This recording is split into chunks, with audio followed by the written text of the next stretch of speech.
Hello everyone, this is Ankur Chaudhary, and in this video lecture I'll be covering important current affairs from the month of March 2017, current affairs of course from India and across the world. So broadly speaking, these are the areas that I'll be covering current affairs from. First, I'll take up awards and honors, Indian and international, business and corporate news, politics, economy and finance, some important people who have been making the news from India and across the world, sports, and then of course miscellaneous. So let's begin with awards and honors. So BCCI annual awards were given out for cricketing excellence. The prominent winners in this particular year were, so the Lifetime Achievement Award, which is also known as CK Naidu Lifetime Achievement Award, was given to two Indian left arm spinners called Rajendra Goyal and Padmakar Shivalkar. Now don't be surprised if you don't know these names. These spinners have not played for the Indian test team, but they were prolific wicket takers in the domestic arena. Next, BCCI Lifetime Achievement Award for Women went to Shanta Rangaswamy. Next, BCCI Special Awards were given to VV Kumar and late Ramakant Desai.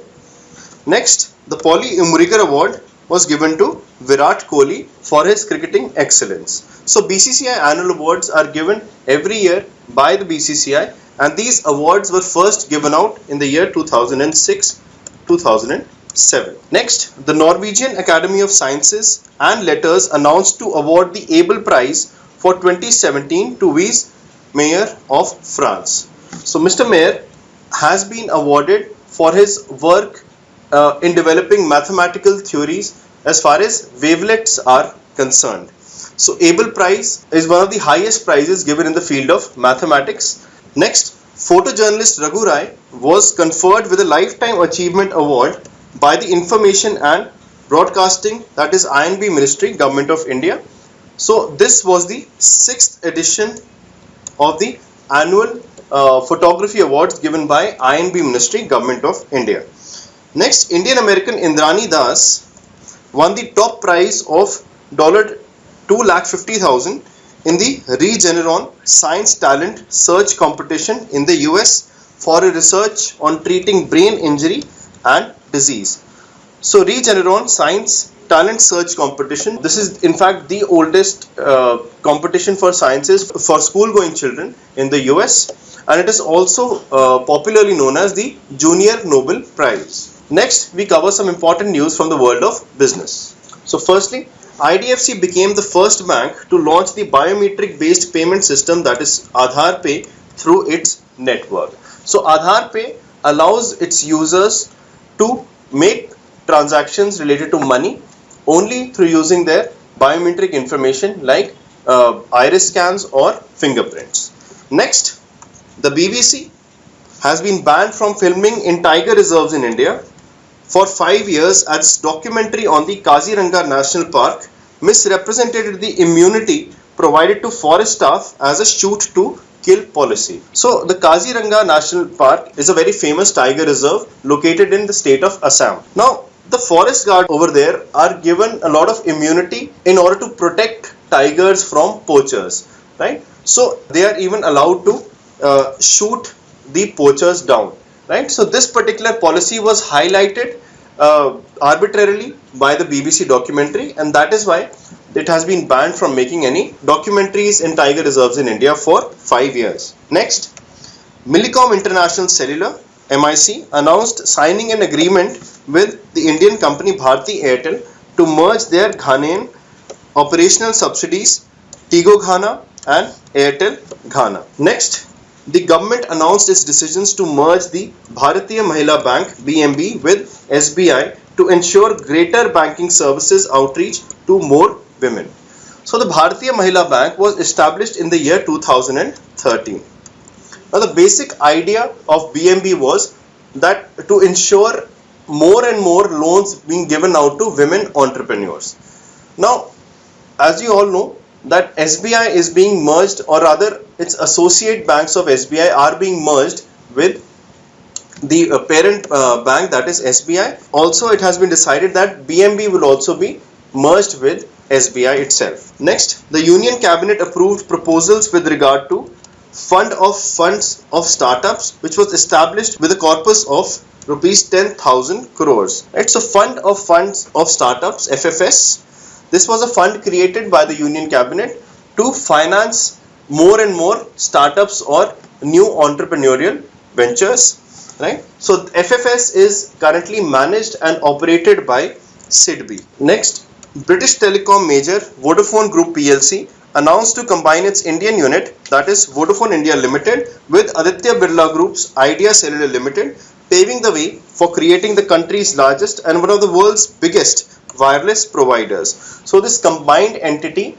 would have approximately 400 million or 40 crore subscribers. Now, one of the major causes of this particular merger is the entrance of Reliance Jio in the telecom market of India. Next, we see some important news of politics. So, Lok Sabha passed the Enemy Property Amendment and Validation Bill 2016, which provides power to the government to seize properties left behind by those who migrated to Pakistan or China after the wars. So Enemy Property Act was passed approximately 49 years ago. Now, as per the unamended or the previous provisions of this particular act, if there was a person who had migrated to Pakistan or China after the respective wars with India, the property of that person would go to the government of India. However, after the passing away of the original owner of that particular property, the act was ambiguous and it was suspected that the property might go to the descendants of that person. So currently the amendment, what it ensures is that the land left by such people remains with the government of India and does not pass on to the descendants of the people who migrated away from India. Next, a very important news.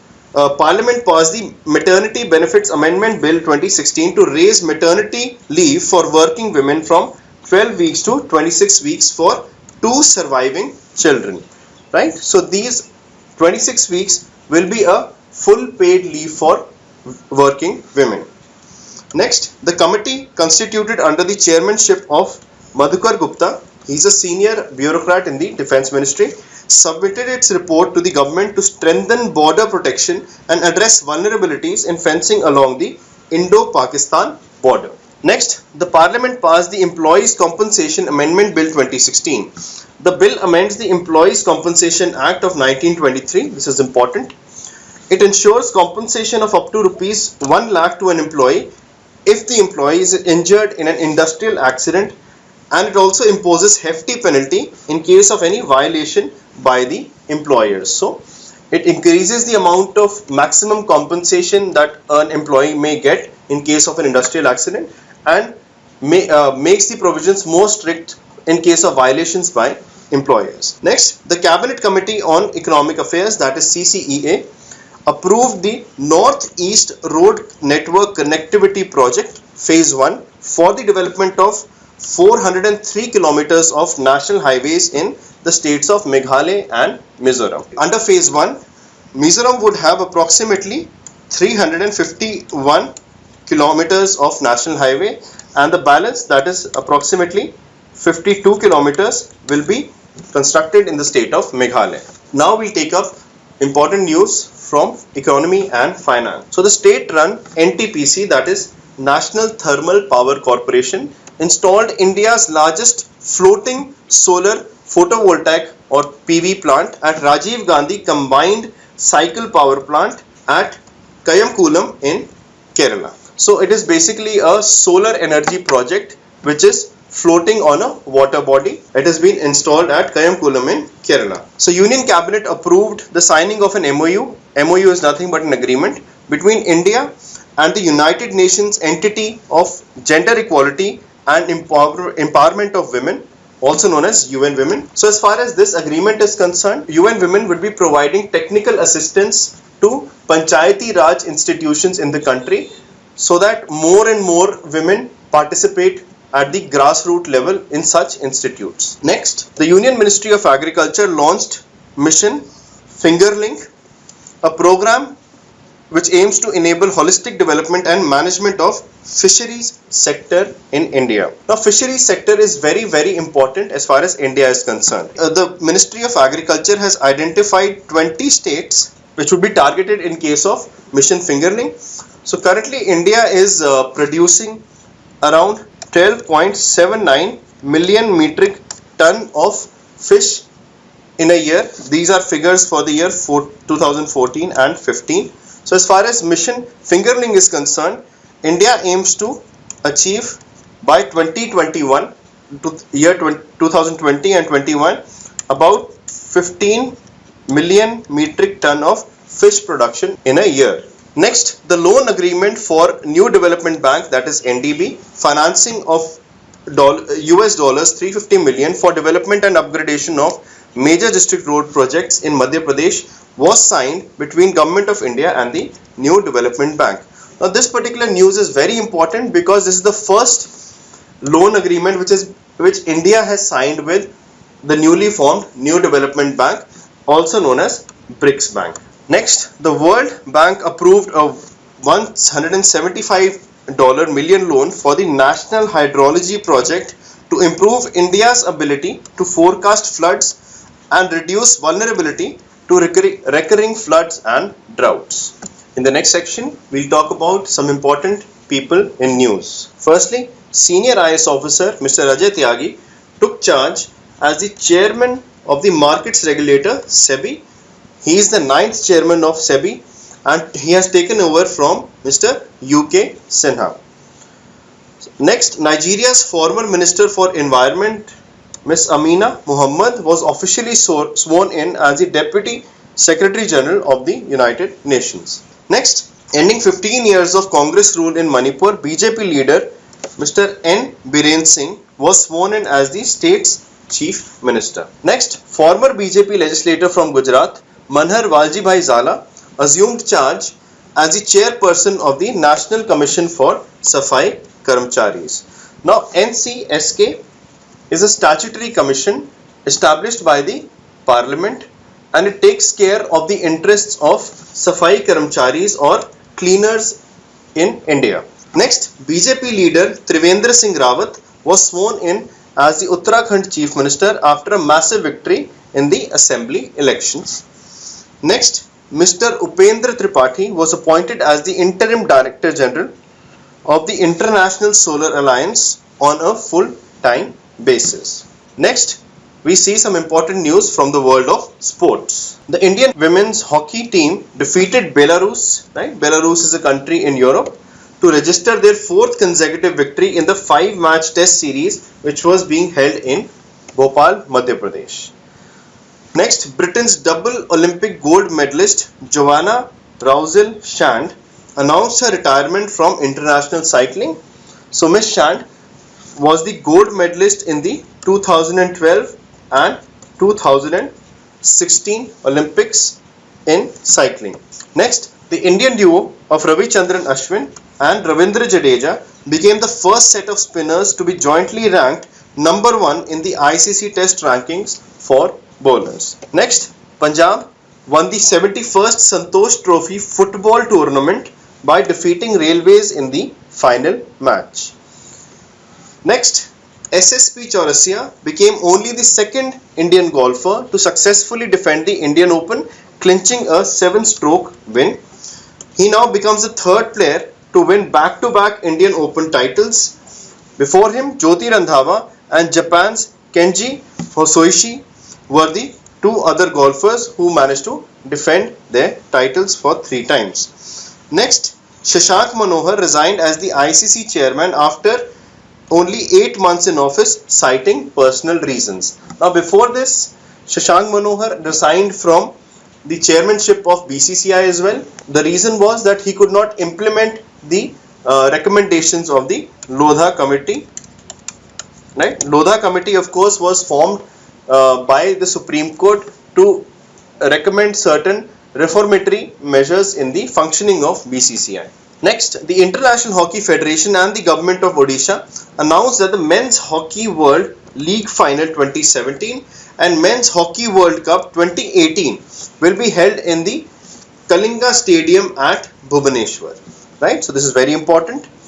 Next, India bagged a total of 73 medals at the Special Olympics Winter Games, which began on 19th March in Austria, Next, off spinner R. Ashwin was awarded the Garfield Sobers Trophy for the ICC Cricketer of the Year 2016 and the Test Cricketer of the Year trophy. Next, the International Cricket Council (ICC) appointed cricketing legend Sachin Tendulkar as the UNICEF Cricket for Good Ambassador for Women's World Cup 2017, which will be hosted in the United Kingdom, that is England, from 23rd June to 23rd July. Next, Tamil Nadu won the 2017 Vijay Hazare Trophy of cricket for the record 5th time after defeating West Bengal in the final match. Next, West Bengal won the 2017 Santosh Trophy of football by defeating Goa in the final match. Next, we take up some important miscellaneous news items. Firstly, South Korean President Ms. Park Geun-hye was removed from office as the country's constitutional court unanimously upheld a parliamentary vote to impeach her, that is to remove her formally, for her role in a corruption and influence peddling scandal. Next, the mega cultural festival known as India by the Nile got off to a colorful start in Egypt. So, India by the Nile is a festival which will be showcasing handicraft exhibitions from both the countries in Egypt. Next, West Bengal government gave official language status to an endangered tribal language called Kuruk, which is a mother tongue belonging to the Dravidian family. So, Dravidian family of language is a name given to all the languages of South India. Next, India's bigger river festival, that is Namami Brahmaputra, started in Assam. Next, the finance ministers and central bank chiefs from the group of 20 economies, that is G20, met in Baden-Baden, this is a city in Germany, in March 2017. Next, in a landmark judgment, the Uttarakhand High Court accorded the status of living human entities to the sacred rivers, that is Ganga and Yamuna. So I hope you found this video helpful in your preparation. Thank you so much.